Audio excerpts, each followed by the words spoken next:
Hapana bwana, hizi mambo mimi nishakataa. Kwani unielewi? Lakini mimi sitaki. Mbona kwa kama mtoto mdogo vile?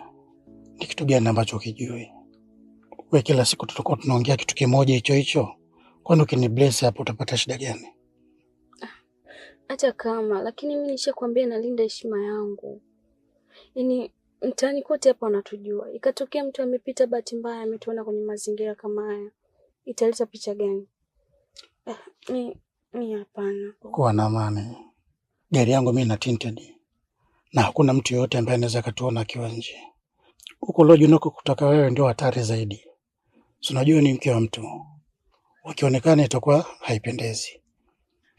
Nikisema nikupeleke lodge ya viwango nayo utaka mimi, utachelewa kurudi. Maana ni mbali sana. Unaweza usirudi hata nyumbani.